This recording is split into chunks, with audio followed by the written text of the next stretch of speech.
Welcome to episode number 167 of Cowboy Shit.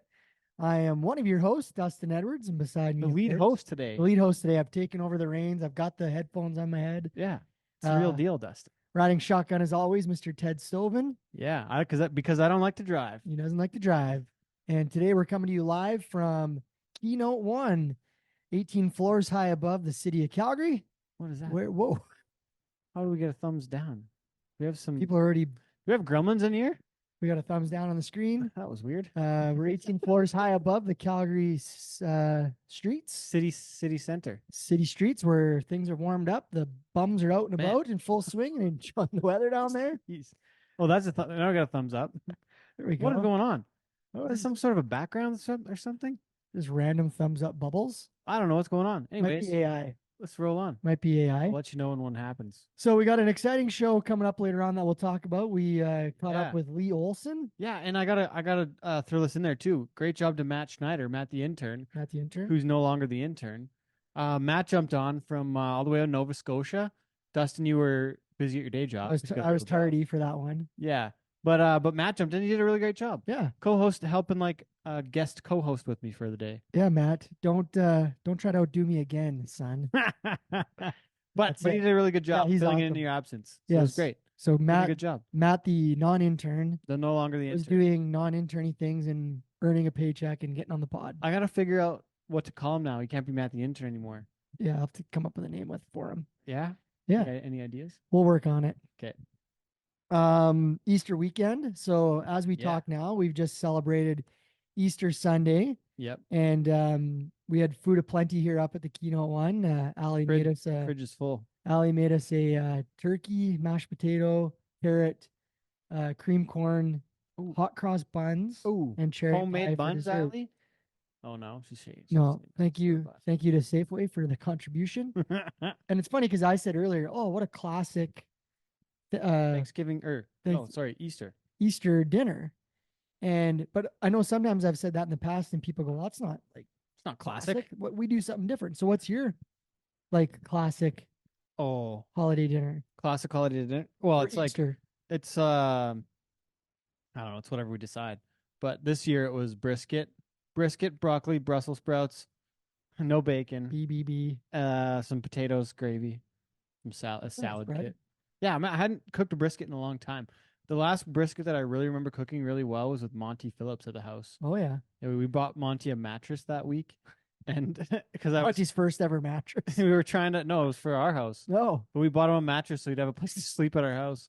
Because we must have got cleaned out one time and we're low on mattresses, so we got Monty a mattress. So and mattress and some brisket. some brisket. He made a really good brisket though. That guy knows how to cook. Brisket's an art form. Oh, And yeah. I feel like nowadays it's really getting elevated with like all these like smokers and guys Yeah. are putting them on for 5 days and Yeah, they got Bluetooth digital Yeah. temperature readers and on your like, phone. it's insanity. But We did this one. We put it at 8 o'clock at night the night before, and then took it out the next day at 2 p.m. We That's just had it commitment. kind of like going for like at like 175. I think it was like not perfect. Like it was pretty good, but I think we could have used maybe like a couple hours less. are people still deep frying the turkey? 10 hours worth. I don't know. I That haven't was a heard big about craze. that. I remember being outside at a buddy's and we were deep frying one of them turkeys and But then propane tank hooked up to a, didn't somebody put one in frozen and they blew it up or something? I think so. Yeah, there was some bad stuff that Between went the down. turkey deep fryers and those gopher killers, there was a lot of propane explosions going on. So transitioning from the transit. So I'd love to know what From the your actual actual meal is. But yeah, the so Easter treats. we had the brisket. Yeah. What was that? Saturday, and then today we just had pork ribs. Like we had ribs and rice and ravioli. No, Sticking with the alliteration. ribs, rice, leftover broccoli and Brussels sprouts, and salad kit again. Cool. Pretty aggressive. It was Well- wonderful food. I like good food. It Yeah, was great. But weekend. most importantly, and if you can see it on the screen here, is this bag of diabetes that Ted has dropped off. Diabetes. I'm Dustin Edwards and I have diabetes. Well, I will after eating all that. I've had way too many of these. I That's gotta get rid of them. that was my Wilford Brimley impersonation. Wilford by the way. Brimley, I'm not poking fun. But what is your favorite Easter like treat? Oh, it's these guys right here. I'm You discussed currently it into one. You got I got Rolo. you got Rolo. I got Rolo egg. mine have been caramel the caramel. That's been the go-to for me. What were those ones that they got rid of now? And the Reese's. What are those little crappy little yellow like birds? The cream eggs? Oh, you mean the mini eggs? No. Peeps. Oh, Peeps. What happened to the Peeps? Didn't they get rid of those, or are those still around? I don't know. We didn't have any of those this time. I seen a funny meme today. It was a picture of Jesus holding up a peep, and it's like, I come back from life, and this is how you celebrate. It's like a bag of Peeps. It's a little shot at us, but oh dear. I love the Cadbury mini eggs. That's like the actual mini eggs. Oh yeah, we had some of those. So Storm's mom, she's a baker, and she made mini egg cheesecake, like little cups, like cups with mini eggs in them. Oh, sick! It was awesome. They were great. I would say if you polled anybody, I think mini eggs would be the top of the Easter desserts for sure. That's probably very true. So yeah, so there it is. There's your Easter dessert. I'm gonna go mini eggs. Ted, you're also going mini eggs? No, I like. Oh, you like these ones? I like the chocolate, whatever these chocolate things are. Well, didn't Cadbury used to have the really big egg? Oh yeah, I think so. And then like big egg, it was right full of the white stuff and the cream egg thing. The cream egg. Yeah, cream egg. Yeah, the cream egg. Is that what those are? Mini Some cream of those egg? are. Yeah. Oh yeah, those ones. Yeah. But I'm not so down with the cream eggs. You're like in the caramel eggs. Which one do you want, Allie? A cream egg? Here you go. Ready? So we're talking about food and snacks, and then we've got that cherry pie up on the counter still to eat tonight. I can't have any. Yes, I'm OD. My grandma made a great cherry pie yesterday, and your grandma works at Safeway. We actually had a homemade one yesterday. Oh, you were at home. Yeah. I forgot about home. Yeah, grandma was off shift. I'm sorry. So grandma made us a cherry pie. We actually had like a really random dinner. My sister's boyfriend made mac and cheese. Was it elevated mac and cheese or was it KD? Elevated. It was elevated. Oh. So it was like beef on a bun and ham. It was kind of random, but at the end of the day, it was good. So what was the vegetable? Can't say mac and cheese. Mac and cheese. Caesar salad. Oh, that's kind of a vegetable. Yeah, it was kind of a mixed bag because like we're all like different. No, it wasn't potluck. Somebody made that as a menu? Down at the trailer park, we had mac and cheese and Caesar salad. I'm sorry, Allie. Ham. No, I'm actually this is for real. I'm not. Hopefully my family's not listening. Like, we're not. I'm not trying to offend anybody. I'm offending them. Oh,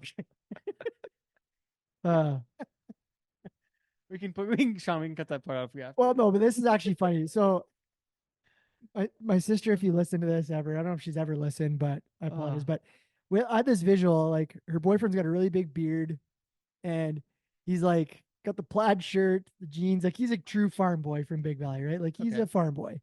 Okay. And I walked in the house and he was cooking mac and cheese, and he had like brown leather gloves, like contractor gloves hanging out of his back pocket, and a chew can in the other, making mac and cheese. And I'm like, man, does it get any more hillbilly at Easter than this? If you're listening, I say it with all due respect. Oh, it was just a really funny visual. That is funny, man. Lee.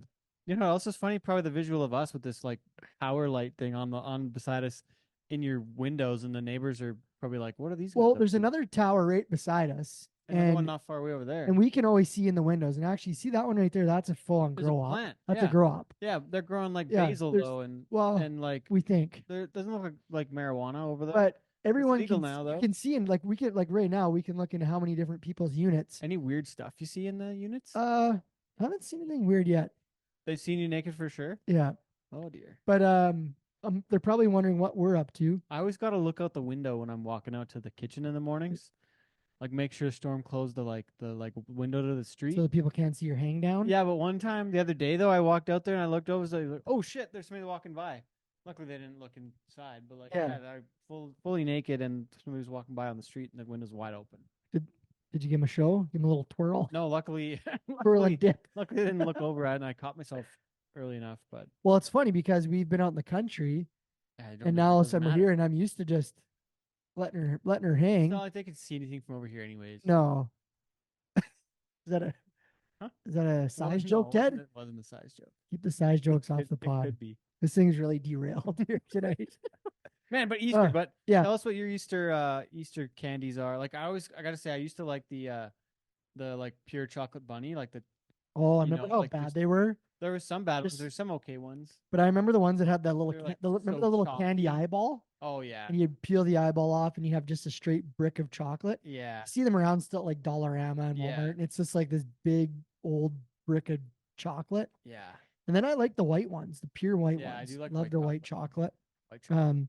My nephew, he's a little carburetor. We bought him a chocolate bunny yesterday for Easter, a Smartie one. Oh wow. And he ripped the tinfoil off of it, and before supper, he dusted the whole thing, like bit the head off, and just went to town. Ate the whole thing? Ate the whole thing Before supper or after supper? before supper. Uh-oh. But man, there's a Smarties egg yeah, here. there was those inside of it. Oh wow. Yeah, Yeah, but I think that's probably why my guts turned over when I got totally. to the house. Yeah, Had too many sugar eggs. yeah. And Teddy had to head down to floor 2. yeah, I didn't want to destroy the condo. Allie's condo because it probably stinks up the whole place in here too. Yeah, it wouldn't have been good. Yeah, so thank you for doing that. Man, we are having a Sunday night on the show today, folks. Let's get to the show. Yeah, great show. Let's get to the show. Yeah. So Lee Olsen, I met Lee at Justin McKee's broadcast clinic back in January. We really got to be friends when I was trying to rope McKee's dummy in the studio at the Cowboy at the Cowboy Channel Studios. He had a roping dummy and a rope there. And Lee saw me trying to rope this thing. He's like, dude, you stop. I gotta help you here. So he broke down a few things and showed me how to rope. I've never had anyone actually show me how to rope before. I don't know what I'm doing. I mean, you've been in a few jackpots. Well, only at bull riders only. Yeah.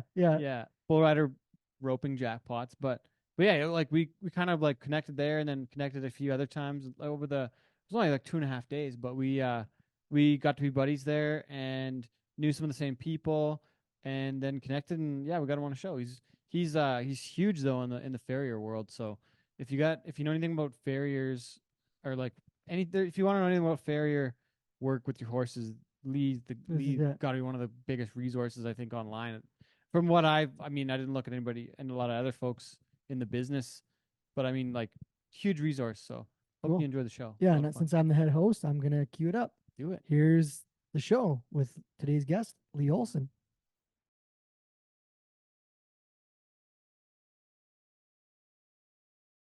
All right, this week on the show, he's a hoof care specialist that helps equine athletes achieve and maintain peak performance through therapeutic shoeing and equipping horse owners and farriers with valuable educational resources. It's his passion to equip horse owners and farriers with the valuable hoof care skills and knowledge. He's from Olsen Equine. He's one of the most, if not the most, influential farriers in the business. Over 27,000 subscribers on YouTube. Over 11 million views on his videos there. You can find him at olsenequine.com. Please welcome to the show, Lee Olsen. Howdy. How's it going? Hey, we're doing good, Lee. I'm glad we met back in Fort Worth at the end of January, and I'm looking forward to the show today. I've done a lot of homework trying to think about what to ask you today and the different ways we can go. But I think the big story here, and you've talked about it lots in other different shows, so we don't have to spend a lot of time on it, but you changed your business model, and you actually have a podcast that you released a while ago called Raising Your Prices with Zero Risk. So we can spend some time on that. But tell us, you went from a traveling farrier, I think, 99.9% of farriers, how they operate as a single person, kind of single entrepreneur, that way to where now people bring their horses to you and you travel a little bit probably to shoe, but talk about that. Spend some time on that to start us off here. Yeah. So my business was your typical business, where the farrier runs around, comes to your house, does your horses, and all is well. Well, I got some good advice from my uncle, who's a retired stockbroker, and my mentor, Grant Moon from England, and ended up making some changes to be short in my business. And it ultimately resulted in growing into a haul-in practice. And it started with, instead of the basics is, instead of saying no to everybody because I was full, I don't know why farriers are so proud to say they're full. That's nothing to be proud of. It could be full of bad clients. So I said yes, but if you can bring them to me. And then we were busy one day a week or one afternoon, then one day, then 2 days, and 3 days. And then for a long time, I left one big account to where we traveled to. But to be honest, I could have switched a long time before that. And I would highly advise everybody to doing that if you're a hoof care provider. Doesn't matter. It doesn't have to be a fancy place when you start.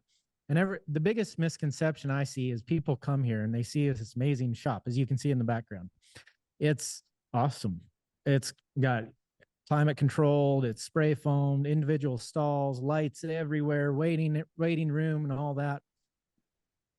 Forges are in the wall. But how I started was just in the aisle of my horse barn, and you could, if you don't have a barn, you could have people meet you at a vet. So anyway, that's how that kind of got going. But not everybody in the farrier world is maybe willing to set up shop in one place. Maybe some people like to travel. It's not for everyone though, and for you, it's still not just you. You have a whole crew, and you have an apprentice program, and you have clinics and training. But there's a lot to this. Yeah, so you don't have to look far in my story to realize that I'm pretty blessed and by God, and I feel like a lot of these ideas were a gift from Him, because how my apprenticeship evolved is I got really sick of people working for me long enough to go out on their own, make both of us look bad, and hurt horses. I love horses. I don't know that I've made any, but not a lot anyway, of money without it being linked to a horse somewhere. So, growing up ranching in South Dakota, I've been around them since I was in diapers. So I've got a lot of respect for that. And plus, whenever your reputation is struggling from someone who used to work for you, then that ain't going to work. So I just said, I remember being pretty upset. The straw that broke the camel's back, this last guy, I said, that's it. I said, it's 4 years or nothing. And I kind of modeled it after college, and then kind of modeled it after in England. They have an apprenticeship program there. It's actually illegal to shoe your own horse if you're not certified, and you have to be in an apprenticeship for 4 years, I think, and then you have to pass the test, and it's very government regulated. Really, I had no idea about that. That's wild. So, and I didn't realize you said Grant Moon. He's from over there too. Mm-hmm. Yep, he's from England. He's arguably one of the best that's ever lived. And how did you get acquainted with him? Well, so like I grew up in South Dakota on a reservation in western South Dakota, fourth poorest county in America, and just a ranching community. Well, when I moved to my wife and I moved to Texas in 2010, and we were just doing whatever we could to make it. We didn't have much of anything. And she is a nurse, graduated as a nurse, Jamie Olsen, and she got a job right away. And I was shoeing a little bit, but not much. I had a bucket. I carried my tools in because I went to a 1-week class to learn how to shoe my own horses. And I was training horses, and I'd rodeoed a lot, just kind of trying to make it. And while my family went in and paid for me for my Christmas and birthday present, everybody went in and paid for me to go to the International Hoof Care Summit in Cincinnati, Ohio. So when I went there, I met Grant Moon, and he's everywhere. There's a lot of different ways that you can validate who knows what they're doing and who doesn't in the shoeing world, because it's kind of like the Wild West. Like, you can just do whatever you want to do. There's no regulation. Well, in all circles, he's arguably the best. He's like a 6-time world champion blacksmith, so he checks that box. But then he's also worked on some of the craziest things there is. And so he's like glue-on handmade shoes, regular shoes, whatever, done thousands of clinics. So anyways, I get to know him. So then, long story longer, I guess, I built up this shoeing business in Stephenville, Texas, and just built off of me showing up with a smile, doing what I say I'm going to do, and knowing horses and not much about shoeing. And no one would pay me more than $90 or $100. Well, I wanted to charge more. Nobody'd pay me more. So I went through certification thinking that if I got certified, then people would have to pay me more because I'd be certified. So what a moron I was. But so that didn't work. I went through Yeah. Crash and burn. Well, I went to certification and found out that I sucked. And it made me so mad. I mean, I was so embarrassed and mad. And because I thought I knew everything that I was doing, because I was shoeing some pretty nice horses. And I always roped it, not always, but I roped at a pretty high level. And so you just assume that you're good at this other stuff too. Well, you go to certification, then you fail, then you find out you don't know that much. And it lit a fire inside of me that still hasn't gone out. And just the fear of not knowing what you don't know is so dangerous and toxic too. So I really got into it. I sidelined roping for a couple years, and I went to 11 clinics that next year. I paid Grant Moon personally to come over to my house. And it started off like I just hosted him, and then I hired or got other people to come and split the cost up. Well, then I was getting so much value out of it that it was just simply private, just for me and my guys. And through all that, I think he came 6 times or something that first year, maybe the first 2 years. Anyway, he was here a lot, and we ultimately became really great friends, and we just kind of call to visit and stuff now. And he's been huge, and he's such a great man. So a lot of respect for him. You mentioned, or sorry, go ahead. No, you go. You mentioned crazy things, but I'm assuming those are probably some horses of the Royals in the UK. And like, if he's one of the best in the world, he's probably in their barns and probably in some pretty wild places in maybe in like around Dubai with their race horses and stuff. Like, I'm just assuming here, but there's probably way other wilder stuff too. But you didn't? Did you research him at all? I didn't. I needed to, but I missed that part. So tell me more about him. Oh, he's he's funny. He goes all over. A lot of people hire him to. A lot of people with money will hire him to come in and just fix problems or educate their team. So he goes to Dubai and does the Sheik's horses and trains their guys. And like he goes all over. Like one lady in Kentucky paid him $5,000 to come there for an afternoon and shoe one horse. What? Yeah. So, but that's kind of the thought process, like higher education is a way of life. It's a thought process, and he's got it. And like he sent me one before I get into this. When he was helping me with changing my business, he's like, charge them until you like them kind of mentality. Like, you're going to have to fire my butt is what he would always say. Like, he's not firing anybody. Like, he's going to keep raising their prices and raising their prices. And I mean, that sounds bad, but everyone has a priority in their business. And if you're the lowest paying client, I don't care how close you are with them, your priority is slipping. But we can go back to Grant in a second, but we better tell this story about the raising your prices for zero risk. You did like an 11-minute talk on it.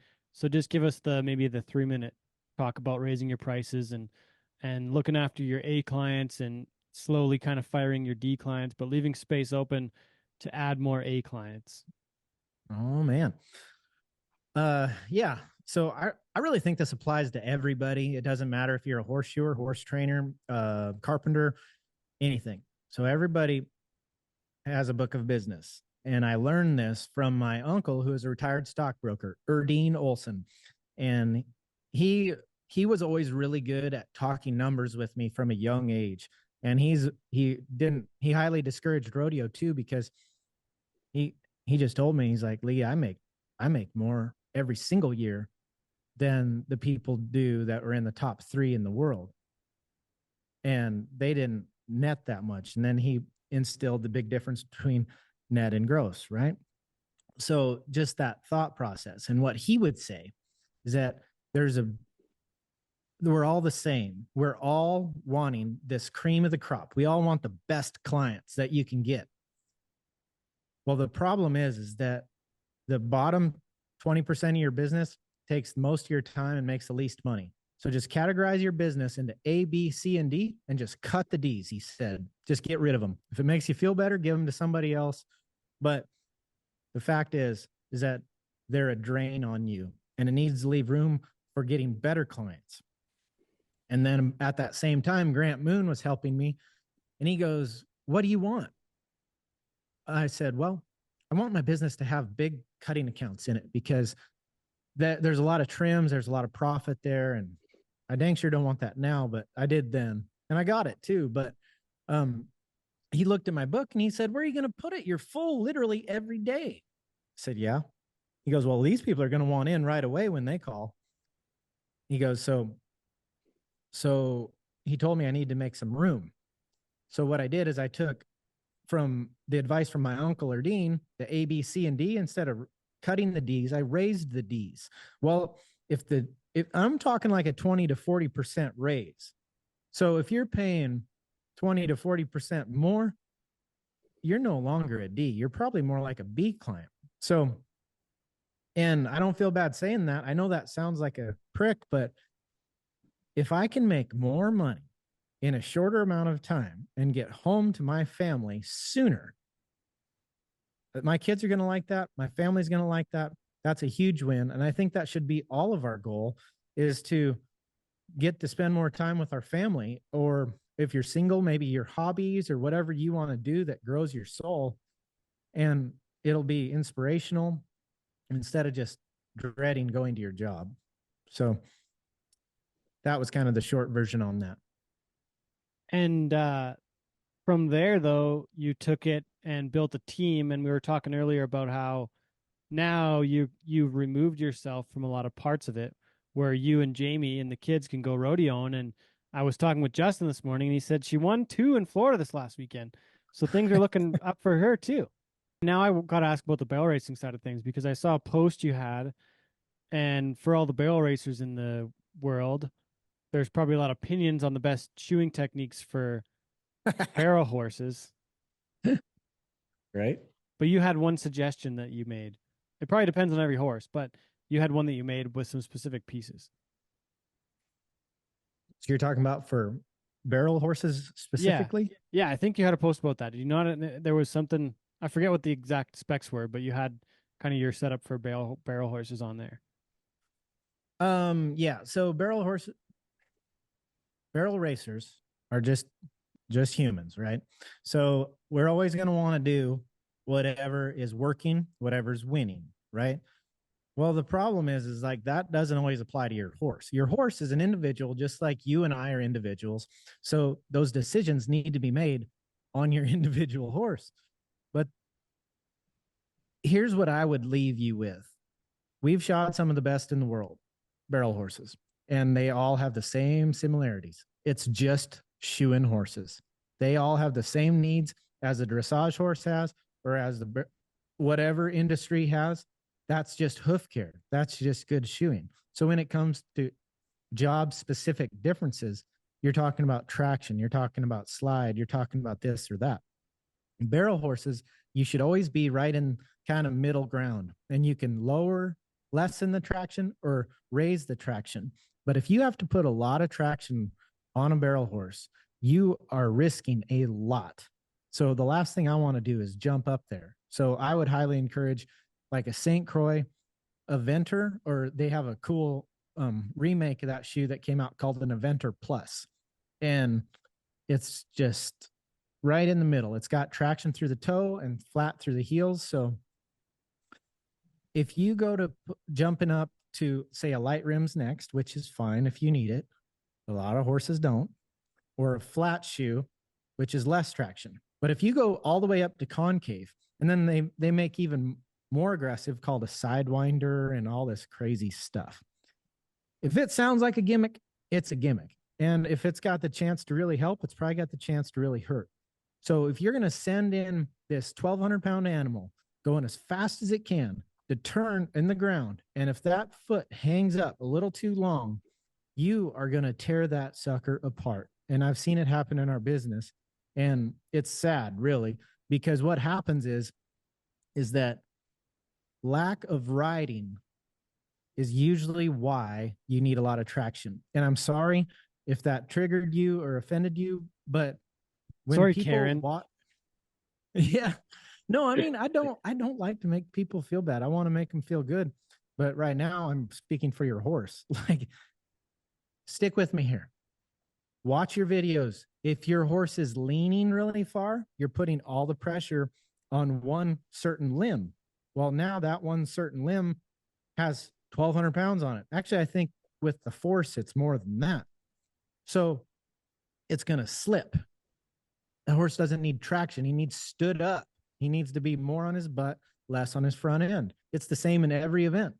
That's why dressage riders are so after getting them off the forehand, meaning getting them on their butt and elevate their front end. So watch your videos. If your horse is spread out and ducking, I'm guessing you have traction troubles. And if you want to test my theory, go ask some of the greatest horsemen there is in whatever discipline you want. Most of those don't need any gimmicks, don't need any traction.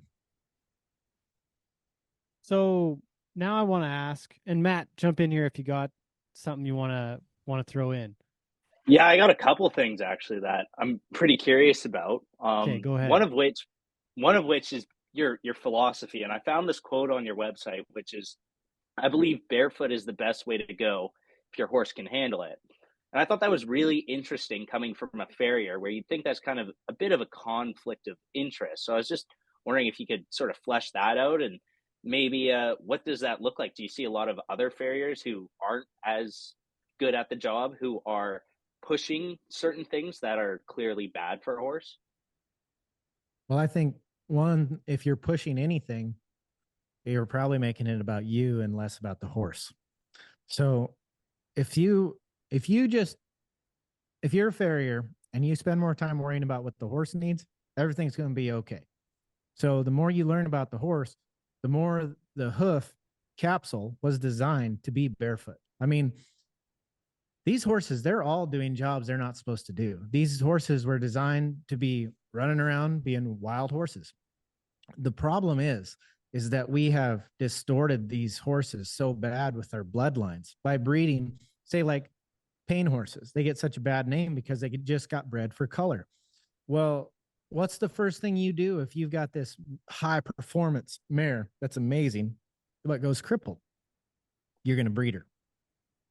Well, what if the reason she went crippled was due to her conformation, right? So now you're just creating more and more and more problems. So getting back to that, horses were designed to be barefoot. The problem with barefoot is that everybody wants to compare barefoot trimming to the wild horses. Well, it worked on all the wild horses because if you look at wild horses, their feet are amazing. They're not like kind of good. They're amazing. The reason is because every horse from now clear back to Jesus's donkey with bad feet died. That's how that works. Seriously. Yeah. So when you're looking at a horse and you see these just feet that look like throw up, you're like, oh, we need to shoe him. Well, maybe you do. But all of our crazy shoeing that you see, it's designed to mimic the barefoot function.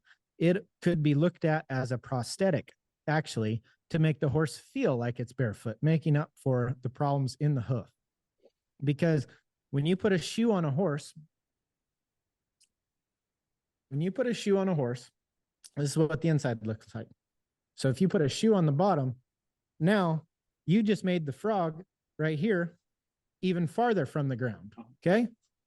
So now the frog is even farther from the ground. So what happens is the back half of the foot falls through the shoe. So this is like the shoe here. So now the frog falls through the shoe. Now you get underrun heels and collapsed feet. So pretty much everybody that knows horses has seen a horse with long toes, low heels. Well, the reason why is because the heels are being shoved up into the foot, and then you've created heel pain. And that's what most of the horses that get called for navicular, they have heel pain. Like navicular is just the navicular bone, which is right here, right there. So the deep flexor runs around behind it right there. So the lower it gets, the more it pushes on the navicular bone. So getting back to my point of, if it doesn't look right, it's not right. Like, that's why. It's because the lower the foot gets, the more pressure it puts on areas that it wasn't designed to take. So when you, yeah. Does that make sense? Like the back half of the foot is a shock absorber, and the front half of the foot is supported by bone. So, that makes a lot of sense. And I guess then how much of your work then do you think is you kind of solving errors of previous farriers who have sort of things like instances like that where long-term sustained wrong treatment has been given to them? Honestly, the majority of the ones of the problem horses, and I really don't think that people set out to hurt horses. Like, you can ask anybody who's ever worked with me. Like, one of my main things is I never ever bash the person before me, because one, it's bad form anyway. Just, you'll never look good making someone else look bad. Truly believe in that. But most of these horses' problem is that it's conformation that's killing them, like I was talking about, that we're breeding for. Did the other farrier ruin them? Maybe, maybe not.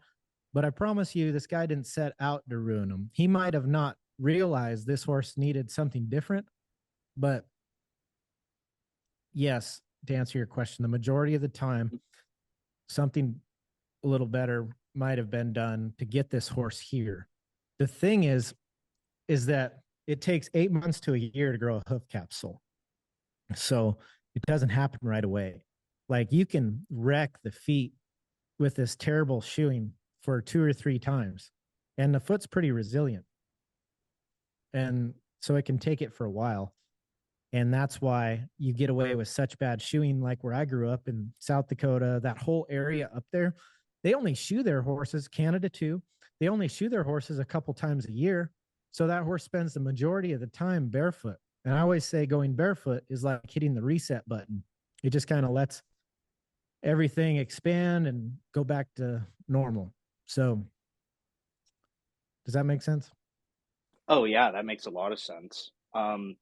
Yeah, that's what we do actually. We play polo, so in the wintertime we just kick them out in the winter and we shoe them 3 times a year. They get their shoes done and they're on bare feet for the rest of the year. And I guess, as a horse owner, one of the things we sometimes hear from farriers, and there's not always a ton of options, but the horse may be lame for a couple days, or they're going to need to get used to it and that kind of thing. And it's always kind of been a pet peeve of mine in a sense, because I'm like, why is this horse getting hurt? And I guess I'm just asking you from the ignorance of knowing a lot about shoeing. Is that normal, or is that a little bit of a concern?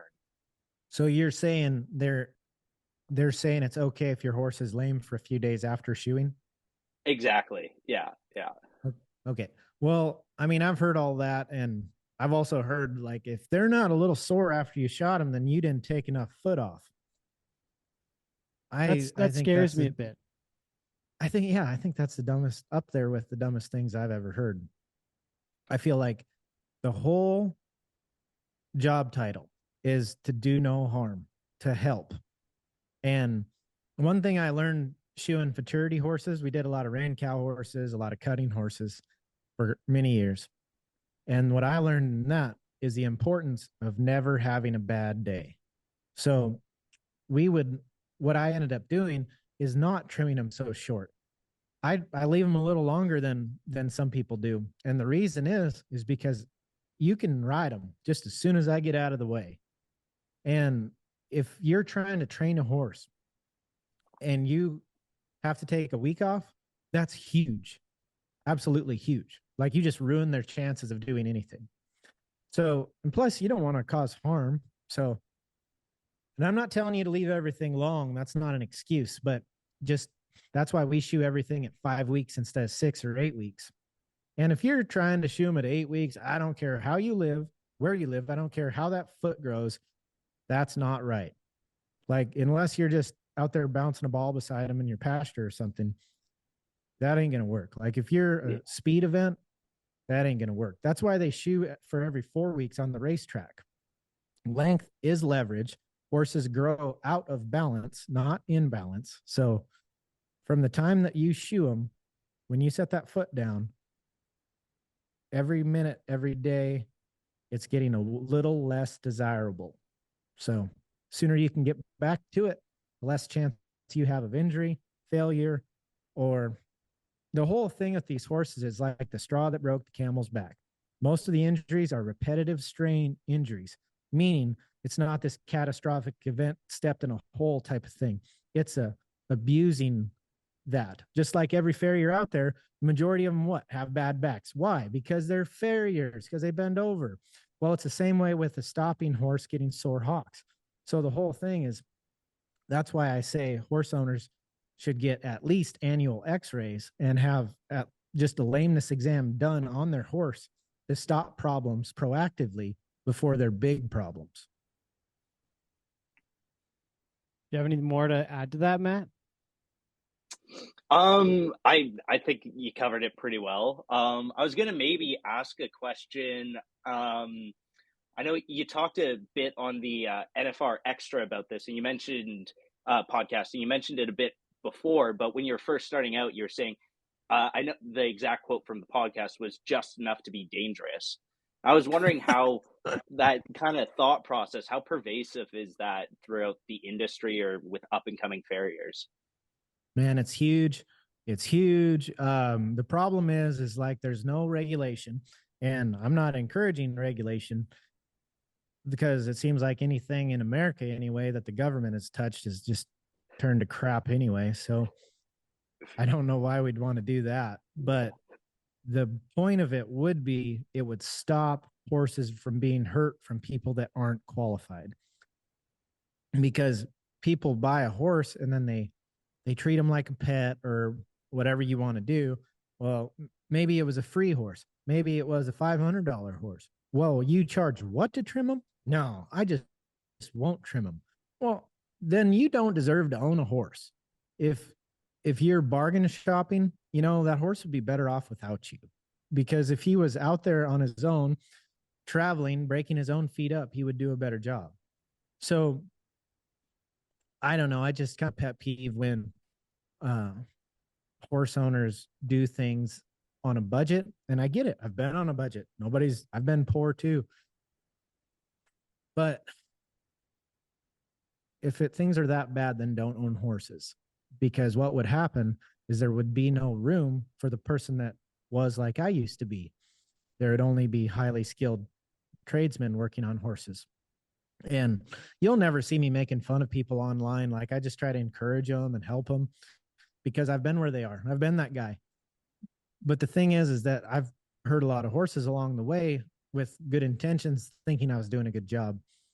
Where if I was in a long-term apprenticeship program like mine, or I'm just saying mine as an example. That's all I'm saying. So, or England, the reason why they do that is because these guys like mine and their low 20s are legit. They've seen every problem that you can have on in hoof care, and they know how to handle it. So now you've done the biggest service to the horse there is by educating farriers. Lee, let's talk about your rodeo rig though. That you got a pretty fancy rodeo rig. I know we got off on that. We talked about it a little while ago, but you made this crazy rig that's like a motorhome slash horse trailer. So I don't even know how to describe it, but you have basically a motorhome and horses on the back. Yeah. So I'd tell you to go look it up, but honestly, I don't advertise it much. I kind of hide it just because I don't want people to think that I'm like trying to look important or be important or something. That thing, first off, what is it? It's an equine motor coach. So if you're listening to this, just Google equine motor coach and it'll come up. But should I do that right now and share my screen? Sure. Equine motor coach. Equine motor coach. Oh, dang. Look at that. So ultimately, it's an RV that you load horses in the back. What it is it's a toy hauler that people converted into a 4-horse reverse load where you lead the horses in, and it's got dividers and mangers, and it's got a hay pod that comes up and down like an elevator in it, and it's pretty sweet. But there's no trailer, and the biggest reason why we got it is because the kids didn't want to go. Our oldest son would do anything but go. And you got to remember, we go to 200 or we go to 100 rodeos per year. The last 2 years, we went to 100 rodeos each year. Yeah, that one on the right is mine. That's there, like this one right here. Yeah, I'd like that. That's not it. But if you go down. Okay, scrolling down. Okay, bottom right, that's mine. Right here. Mm-hmm. There we are. Equine motor coach. That's quite the rig. So you have to have a trailer. Yep, no trailer. And believe it or not, that thing actually gets around really well. I mean, I've taken it to Chick-fil-A before. You taking it through the drive-through? Not the drive-through, but to their. Yep, that one was mine right before there. The red one. Right here? Yep. Really? That's it. Yep. Pretty sweet rig, though, for 4 of you getting down the road. Too. Yeah, so it's pretty awesome, really. And so hence why you're not making money rodeoing, because you got one of those. Well, see, that's the funny thing. So the biggest thing. All right, we already talking about money, I guess. So that thing cost $350,000. Cool. Does that sound like a lot? It's more than I paid for my house. Right, but if you're going to rodeo, like every pickup that you're going to buy a truck, as you Canadians say, and Texans, but truck is going to cost you $100,000, and all that is a dually. So you're going to get a living quarters horse trailer, and we've had several, and that's going to be. The ones that we had before were like $120,000 one. So, but a nice one, new one, is going to be around 200,000, right? Well, now you're up around 300,000. That truck is going to lose at least 20,000 a year if you're driving 50,000 miles like we are, at least. So now this has a chance of holding its value because we bought it with 10 years old with 50,000 miles on it. And they're like 800,000 new. So I think mine's going to hold money, and I think that pickup's going to lose money.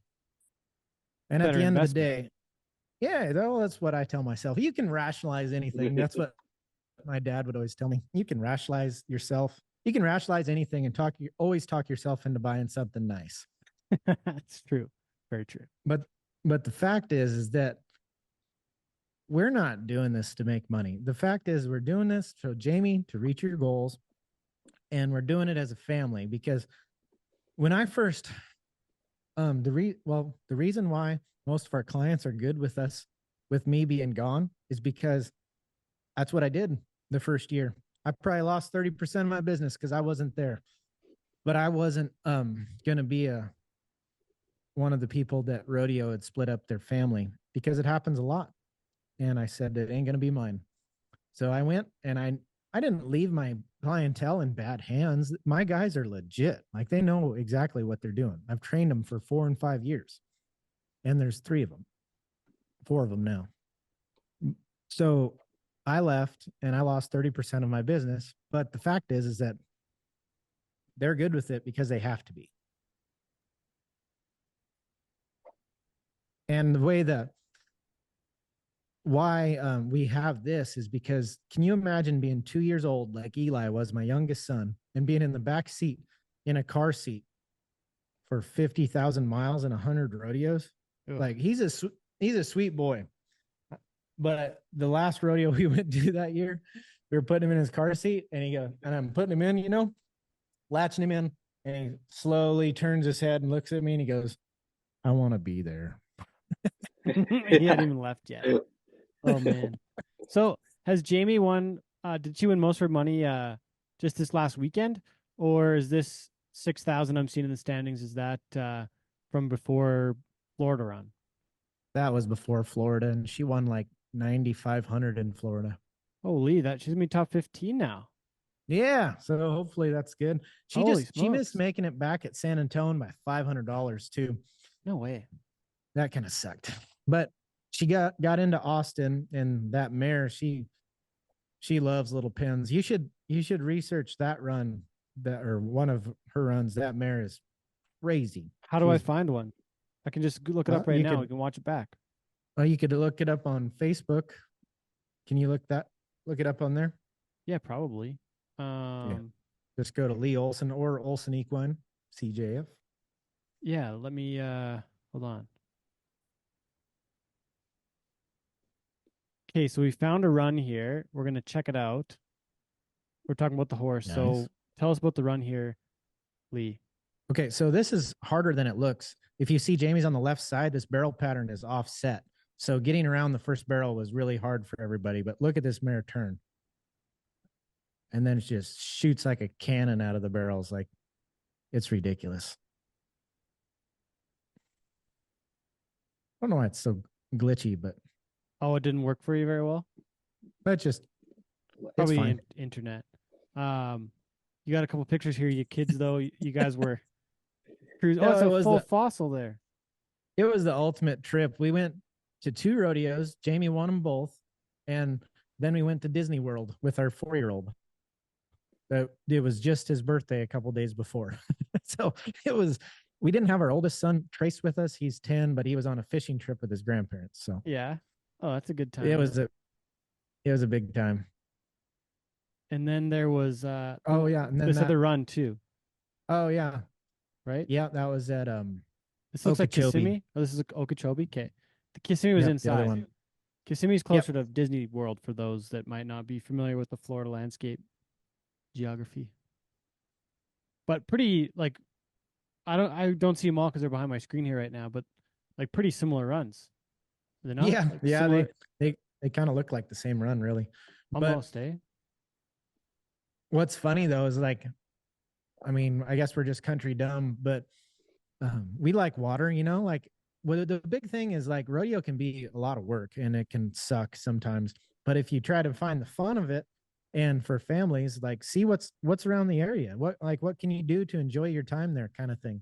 So that Okeechobee is right beside Lake Okeechobee. So perfect. We're water people, right? So wonder where to go, what to do. Like, can we rent something cool type of thing? Thinking about jet skis, thinking about this, like a typical Texan or South Dakota. And it said, Lake Okeechobee is known for the largest alligators in the world. And highest concentration too. So like, okay, we're out on that. Maybe no jet skis in Lake Okeechobee. No. Oh man. Okay, you said you want to finish the story about your motor coach. Oh yeah. So the motor coach. So funny thing about that is like now it's like, oh, it makes total sense. Absolutely love that thing, right? But at the time, you know, no one has them in the rodeo world. Literally, no one. So they're supposed to be only 12 in America, and they're over in Australia and they're in England, but not very many here. Then we've always seen them online, but you know, going full circle, I was asked to speak at the International Hoof Care Convention in Cincinnati, Ohio, which the first one that changed my life. You know, I get to go back there and speak for a couple times now. I went there in 19 and then I went here a couple years ago. And while I'm there, I realized that this equine motor coach is just an hour down the road. So I call them and I said, hey, why don't you bring that up here and let me look at it? And they're like, oh yeah, great. Cause nobody's buying it. So they bring it up and I'm in downtown Cincinnati at the convention center. Right. And, you know, I'm thinking about, it's a cool idea, but I get in and I drive it all in these city streets. And this thing's amazing. Like it's got an engine brake on it that would make your exhaust brake feel like a toy. Like the lowest setting is probably twice as good as any pickup I've been in. So if you touch the brakes when you're driving it, you either A, messed up, or B, you're at a stoplight. Like it'll just so safe. And it's got a huge motor in it. It's got a 600 horse Cummins in it. Easy to drive. It's 6-speed Allison transmission. And then it's got this big old air ride captain seats in it. Oh, dang. So I'm driving it and I'm thinking, I know I'm buying it. I just don't know how yet. So I've bought and sold a lot of things in my life and I have a great relationship with my bank. Normally, how it goes is I call them and I said, hey, this is what I'd like to do. They're like, yeah, sounds great. Literally every time. Yeah, sounds great. So I call them about this and ask them about finance. And they're like, and this is when all the rates went crazy. They're like, well, the best we can give you is 6%. And to be honest, we don't even want to do it anyway. And normally I would get under 2% with them. Like they were amazing. They always took good care of me and they liked me. I thought, man, that sucks. Can you imagine financing 350,000 at 6% when you're used to like under 2? Oh my gosh, made you want to puke. So I'm praying a lot about it. It's like maybe the reason why there isn't a lot of these in the rodeo industry is because they suck. Maybe there's something that I'm missing. Or they're too expensive and nobody wants to finance them. Right. Yeah, maybe that's it. Right. So anyways, I don't want to get too far into the details on this, but I'm praying hard about it. And ultimately, someone financed it for me and gave me 2% interest on it. Oh. So yeah, because when I was praying, I was like, Lord, I need a clear path for my simple mind to understand that this is what I'm supposed to do.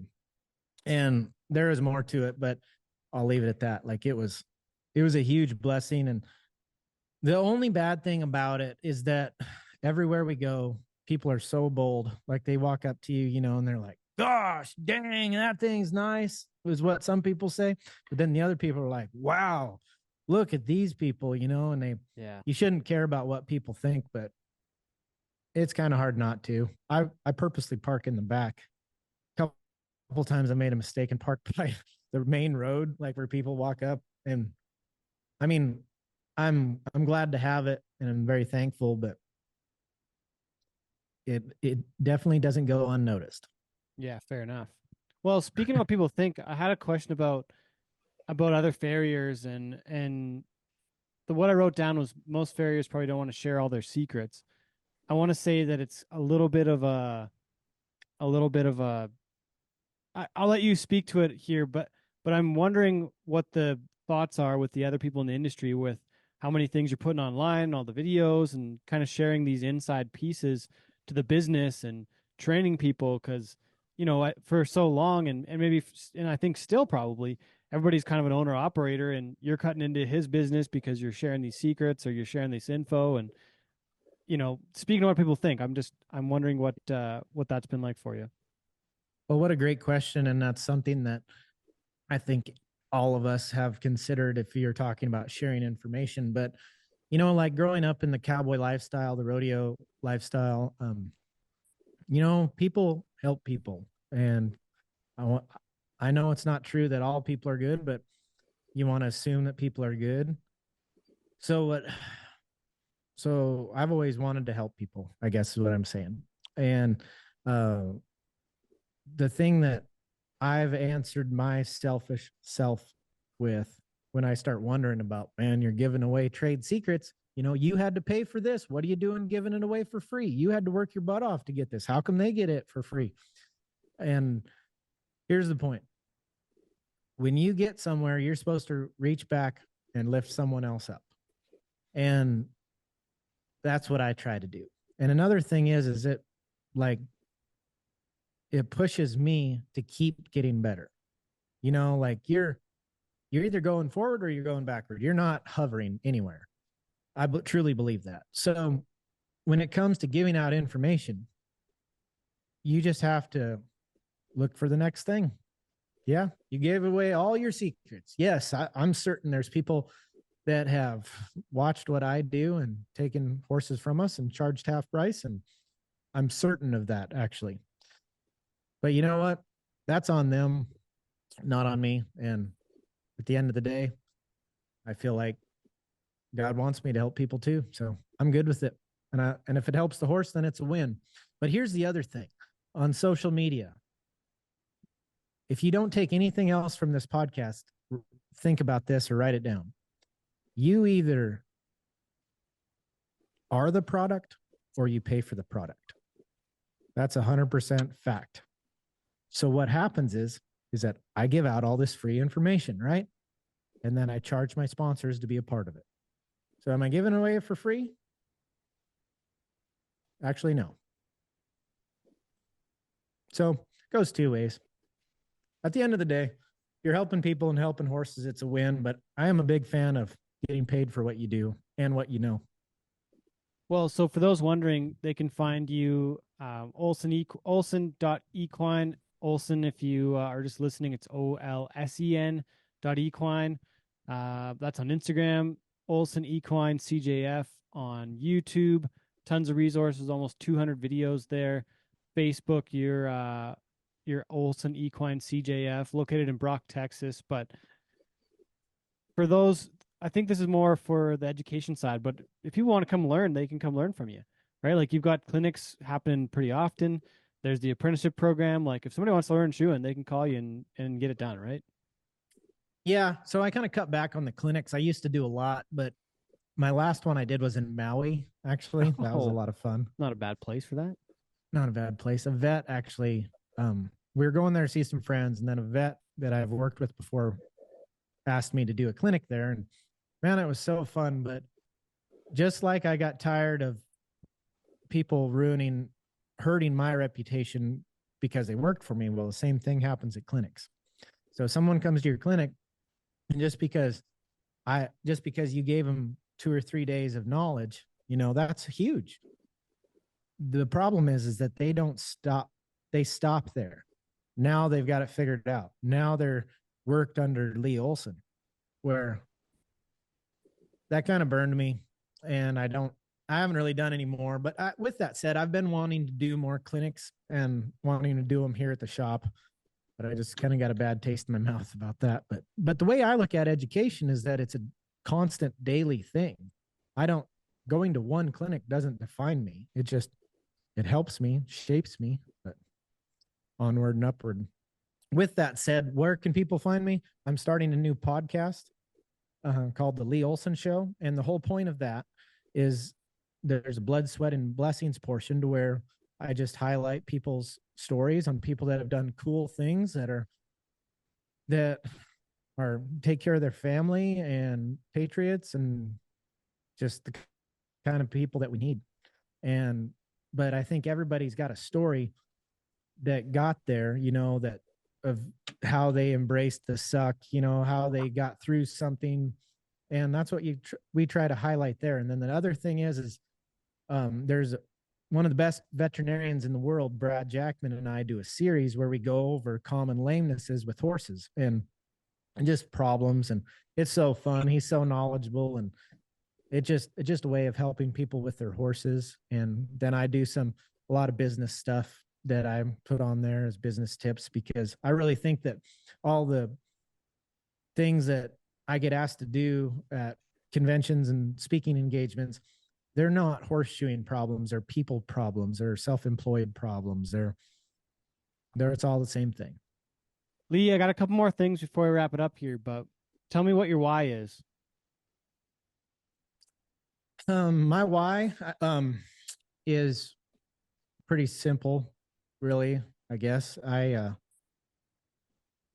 one of the people that need to be in pursuit of something. And some of the worst times in my life was when I made the most money or when I got what I wanted. So I really enjoy helping people. And I think God wants us to do whatever our gift is. And I think mine is helping people in horses. So that's what I'm doing. That's why I'm starting a podcast, because I can reach the masses that way.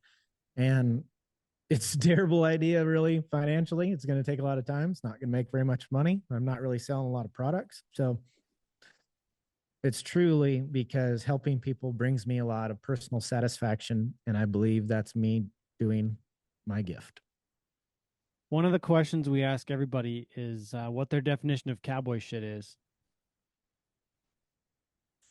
Oh, man, that could go so many ways. So I grew up in the fourth poorest county in America, like I said, and big ranches. So in the northwest part of South Dakota, is that correct? Yeah, I grew up on a 10,000 acre ranch, and and everybody had them that big. I mean, it's just the way it is. It's like Dances with Wolves. If you ever seen that, the grass pastures, that's where I grew up. So things can get pretty ranchy pretty quick there. So my definition of cowboy stuff, man, I just think of, I don't know. So I used to ride a lot of bucking horses, and you know how like in Texas, like if you don't play football, they look at you funny, you know? Yeah. And, Yeah. you know, like Friday Night Light stuff. Well, if you didn't ride broncs where I was from, they kind of looked at you funny, you know, like how come? What's wrong with you, kind of thing. Because we raised, like Canada raised some of the best bucking horses in the world around us and had some of the best bronc riders. So it was kind of like what you do what you do. But you're thinking about cowboy stuff. So I remember being out of Brandon, and I was riding this horse that bucked with me all the time. But it was just one of those things that never bothered me because he'd bucked me off more than bucking horses have. And this calf got out and he's running as fast as he can run. And I run him down and I just lean out and I just rope him around the neck. And as I do, this horse sucks back and I go shooting over top of him. And I can see his ears between my legs. And I remember thinking, this is not going to be good. So that ended terribly, but I bounced really well and I got back on and it was a good day.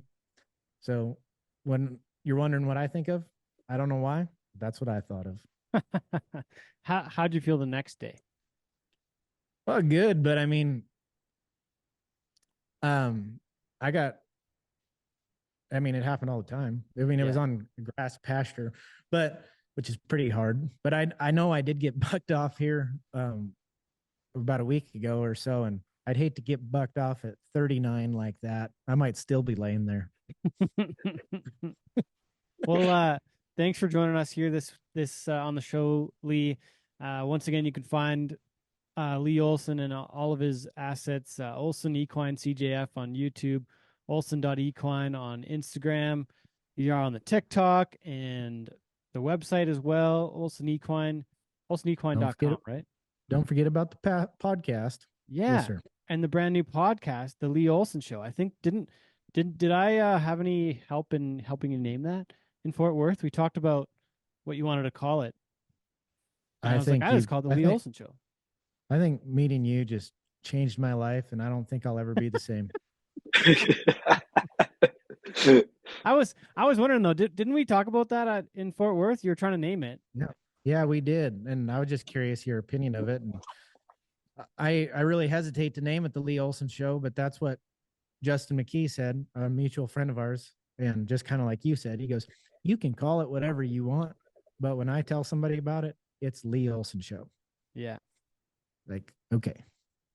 Well, but no, you gave me a lot of good input and really enjoyed this and love your podcast. And for those of you that don't know about this show, how many stores do you have your stuff in? Oh, our cowboy shit stuff? Over 100 and some in North America, yeah. That's awesome. You're in the stockyards in Fort Worth too, right? Yeah, Sassy Pants down there in the stockyards. They got some of our stuff there. Natalie and the crew, so pretty awesome. What a good fit. It's been fun. Awesome. Well, thanks, Lee. Thanks for doing this. Yeah, you bet. Is it wrong to say God bless America on a Canadian show? Our viewership is half American. Oh, nice. Yeah, awesome. So you can say that if you want. That's your tagline. It is actually. Yeah. Yeah. Okay. Once again, thanks for doing the show with us, Lee. Yeah. See ya. Have a good day. That's where you're supposed to say God bless America. And God bless America.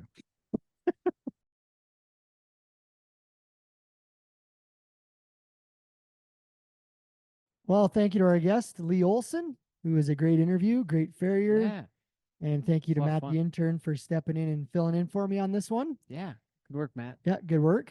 But good show, a good week. We're not going to derail the post part of the interview as we did at the top end of the show. We'll try not to. It could stuff could go a little sideways still, Dustin. Yeah. You never know. But spring has sprung.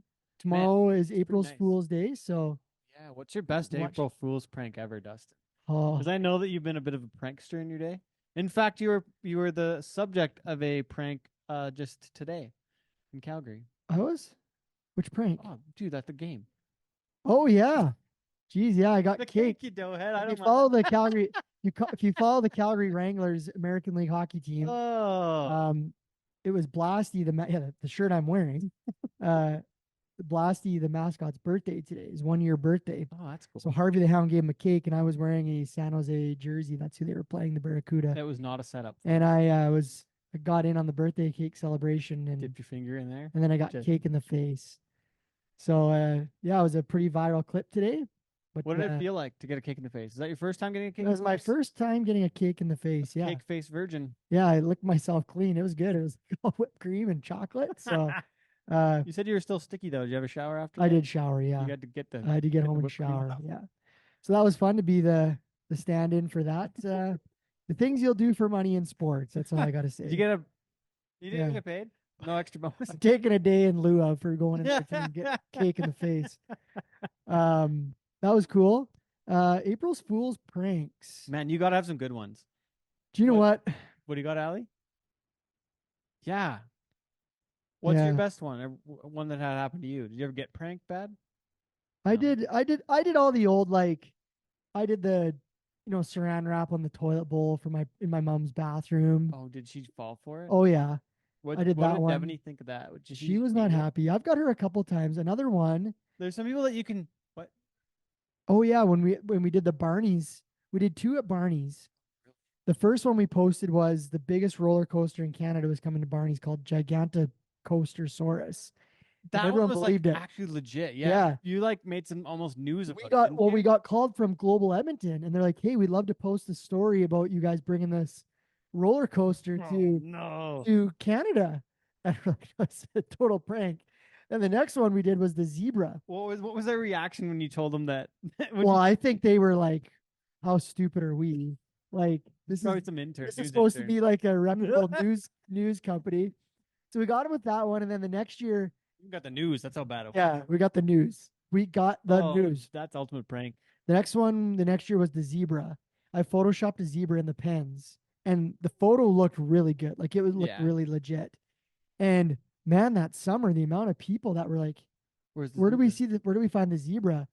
And I'm thinking like, this is like really wild. And people like, well, no, you can, like, zebras aren't that uncommon. Like you can buy them on unusual sales, and like, they'll survive up here. I mean, there's zebras at all the different zoos. So that one lived long because all that year people were asking where they go to see the zebra. Oh no. Yeah. So that one was a fun one. Did you get any negative Google reviews because there was no zebra? No, we didn't, luckily. But so that was a couple of the real good ones I've been a part of. I can't imagine. Do you know what one of the funniest ones was I ever was part of? Tell me it was Gator. It wasn't. No, Gator wasn't involved in this one. So when I was in high school, I worked at the radio station in Stettler. Yeah. Q90 or Q91, Q14, and our newscaster was a guy named Dan Shabbat, who's passed away since, but he's a Frenchman, and he talked like this: Dan Shabbat, this is the weather, and so on April's Fool's Day, we did that. The CTRC came out and said that all news in Canada had to be bilingually broadcasted. So he did every news story half in French and half in English. Oh, no way. Like fully translated. Yeah, so he'd be like, in news today, Canadian Tire opening in Stettler, and then the next sentence of the news story was in French. So he was going back and forth, so you couldn't really follow the story. Oh, no. And I thought like you meant he was translating it and like doing both. No, yeah, he was just doing one or the other. Yeah, he said half the stories. Oh no. And so, remember, you're in Stettler, AM radio. Nobody. All the French. old people who listen to the Trading Post are fucking livid. So the phone calls are pouring in like, we're never listening to this station again. Oh, we're boycotting it. So we had to come on. We came on the 9 o'clock news and said it was an April's Fool's prank. So we did that one my first year there. The next year I was there, I was back in April. Dan loved it. Because he was very straight. He was shooter. in on it. Yeah. Oh, okay. So he was very much a straight I thought you guys shooter. pranked the guy on the radio. No, he was doing it. But everyone knew how, like, he was very straight to the point. Straight to the point. He took his news very seriously. So I think that's what really sold it. Oh. So the next year, we're like, how do we top that? So we did a news story with Dan again that talked about at town council the night before, Stettler Town Council had passed parking meters in all the residential streets. And that was the news story we led with. The mayor in Stettler. So the You didn't mayor know at the the mayor. time was a lawyer. I think his name was like Jim Hunter, something Hunter. Anyways, Oh, dear. he phones the radio station and he's like, whatever you guys are doing, you have to stop this. He's like, people are phoning me, losing their minds on me this morning about parking meters in their front of their houses. Yeah. So like the town Stellar was like blowing up the mayor's phone, going completely nuts about this story about parking meters No. in the Some people just residential can't lots. take a joke. Yeah. eh? So that was yeah, I guess I was part of two really fun ones at the radio station. That's That was really impressive cool. to get the town. Like, does anybody check the fucking calendar? Just I like, don't know. hey, I wonder if this is legit or not. Yeah, yeah. Check your sources, folks. The other really good one that I wasn't part of, but it was the radio station in Red Deer when they announced, and it actually kind of spread. It was when like things first started getting viral, like early Facebook and online, Yeah. when they announced that Disneyland was opening in Sylvan Lake. They'd bought a big section of the lake and they'd like shown a map where it was zoned, Oh dear. and like it was going crazy about Disneyland opening up. Oh So man. yeah, I wonder if there's any other good ones. Oh, they did another one in Stettler once. When you drive through Stettler, you can take the bypass around. It's called Buttermilk Slough. Yeah. It's an old alkali lake. By the Stettler Dodge. Yeah, right by Stettler Dodge, right Yeah, across from Stettler Dodge. Yeah. So they did a story in there that Pogo. no, they did a story that there was a spa company from like Iceland or Greenland or somewhere in Europe had discovered that in that pond there was this like really rich moisturizing mud, and they were going to open a big like a Nordic spa. Nordic spa on Buttermilk Slough, and they published it, and like people were like, it was all the talk, and I'm like, what is wrong with people? They believe this. Did you see anybody bathing in the mud in there? Was Jim from Stettler just hanging out getting his mud fixed? Stop and get your oil change at Stettler Dodge, and then just go across Jump in to get to the little and spa. get the spa. So yeah, there's some good April man. Fools stuff I've seen. I've never been part of any of those. To be honest, like I've never been like we were in a prank household as a kid. Like it was never the thing. I'm deprived of the. I was always pulling shit on my prankery. mom. Yeah, I got a few. I won't talk about all of them on here because one that was probably a little sensitive to some people. But I made my mom cry and then attempt to beat me with one that I did. It was bad, but I won't get into it on here. But why not? I'll save it for another day. But let's just say I put my mom every year. My mom is one of those people. Get, like, my mom's one of those people. No, I'll leave you on a cliffhanger. No way.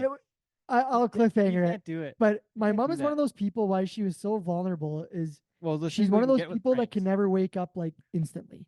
Oh. She's like the fuzziest, groggiest person.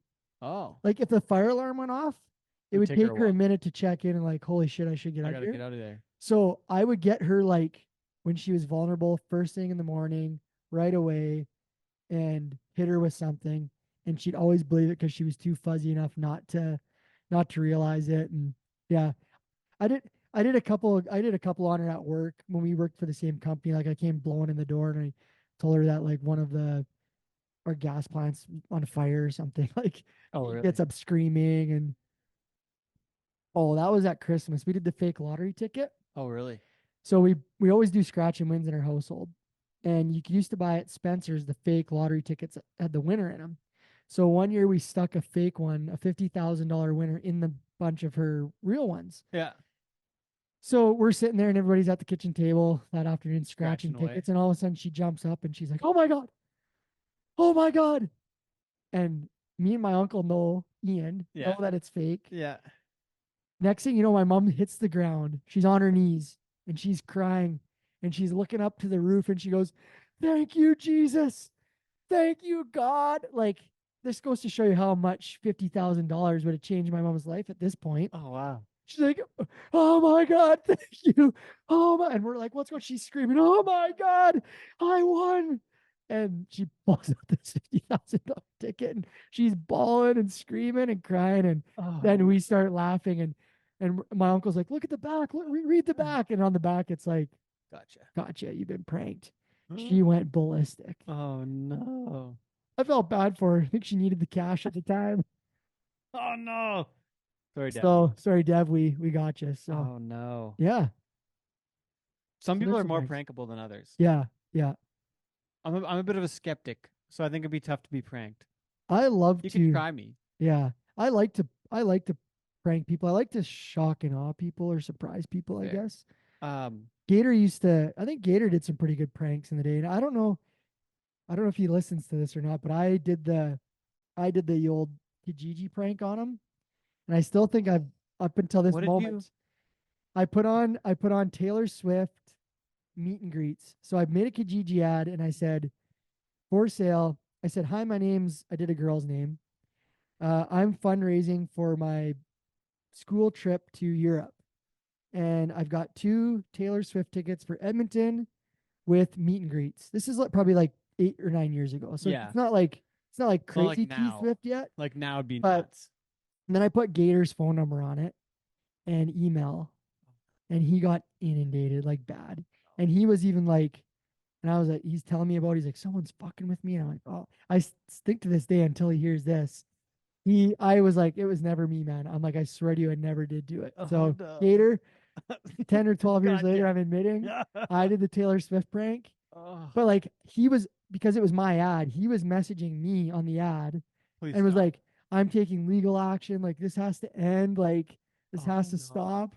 And I'm of course getting these messages. Then he's telling me like, man, I'm like reaching out to this person and like they won't pull the ad.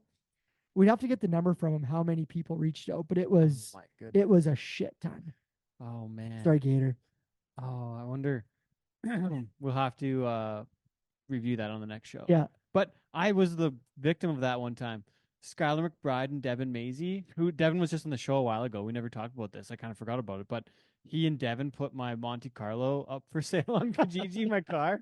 I was literally driving it. They snapped a picture of it like we were parting ways for the weekend. And I all of a sudden just start getting phone calls and phone calls and phone calls about this car. I'm like, what are you talking about? Like, what are you? That's on my car. Like, no, I'm not. No. Like, and it was like enough that I like got worried and I shut my phone off. I'm like, this is freaking weird. But then another one that happened, like that one was bad and like eventually went away or whatever.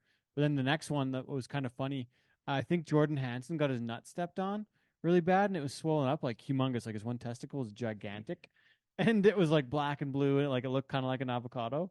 So they took a picture of his nutsack and put it on Kijiji and said one slightly bruised avocado. Oh, Jesus. That one didn't get as many phone calls. Oh, but, man. that was somehow attached to my email. There's Jesus. avocados. Well, I know Gator was famous for, I was just talking about like the trading post on the radio. Oh, did he prank He would call the- always phone in and sell other people's stuff. You remember Chris Rowland, the bullfighter? Yeah. He phoned in one time and said, I've got a clown suit for sale.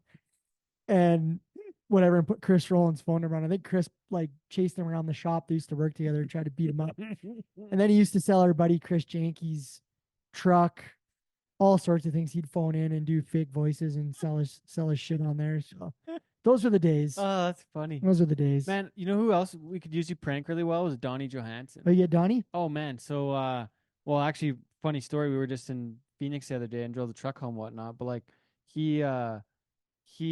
I bought him and Jim matching shirts. Like we're at this golf tournament that had we had a credit, so I spent the credit and I got him and Jim matching shirts.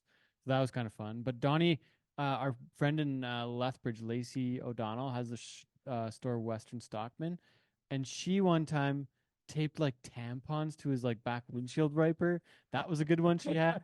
And then there was another one where there's a sticker. She put a sticker on the van with 2 cowboys, like the stick she put with 2 cowboys, like we were partners. Oh, that's and then funny. he didn't see them till we got home. That like the next day, his Don's wife found them on the Oh, van. that's funny. She was like, "What is this one?" But then I always got Don with the I always got Donnie with the car, like the van horn. He drove a van, and I was the driver, so I had the keys, and I would press the panic button as soon as he would like go outside, and it would just Scare the shit honk. out of He him. would just jump like 3 Oh, feet that's in the the air, and he Well, was we- always good that way. We'd love to hear everybody's best pranks that Yeah. are out there. I think you could do And Gator, I'm not gonna tell you where Dustin's new house is. he's going to try and get me back for this. Yeah, that. Yeah, I don't think I told him. We'll find out. That's funny. Anyways, thanks for listening this week. Yeah. Oh, hey, I forgot we got new stuff. Yeah. New shit on the website, cowboyshit.ca. There's new stuff right now. There's more new stuff coming. It's on the way here soon as Yeah, well. breakaway stuff. Yeah, ad breakaway as well. Campaign with Brad Wall is going right now too. So buy your Get shit. your cowboy shit. Get your ad breakaway shit. And get ready for a big spring. Yeah, and a really cool show coming up on the next episode of Cowboy Shit. We've got I'll sprinkle it out there.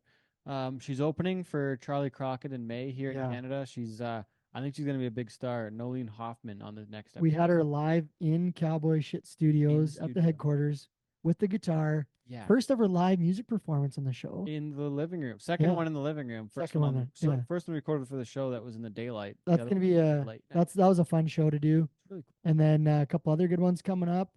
And we got some events coming up that we're gonna be hitting. Yeah, it's true. You got Aggie Days with our editor Sean Morton. Yeah, we're gonna be at Aggie Days. We have the tarp auction we're gonna check out. And then me, Masters. Yeah. And then Where are we going? We're going to the bar night. Oh yeah, that should be interesting too. Yeah. And I might have to go judge a mechanical bull riding competition. I gotta get back to Wendy on that one too. Oh, we got. I might go judge the bull riding competition. I'll tag in for work on it. I gotta get it done. And April 20th, Calgary Roughnecks. If you want to ride the mechanical bull, we got one there. Yeah, that's Western April 20th, night, right? Western night. So come ride the mechanical bull. That'll be fun. And then I'll be in Dawson Creek too, and Grand Prairie. But friend of the Dawson show, Creek Dave Spring Paulson. Rodeo. Yeah, with Dave. It'll be a fun weekend too. Big April coming up. Yeah, man. Then we're gonna go to Stagecoach too, I think. Sweet. Should be a fun month. Come to the Roughnecks game this Friday, April 5th. Yeah, the 5th. Tiki night. Tiki night. Do I gotta wear like one of those? You gotta wear a Hawaiian shirt. What's and a grass skirt. Yeah, and a coconut bikini. Yeah, that's right. Yeah. I'll be That's in. a visual. I'll be there for that one. See you at Tiki night. Count me in. Okay, all right. Thanks for listening, folks.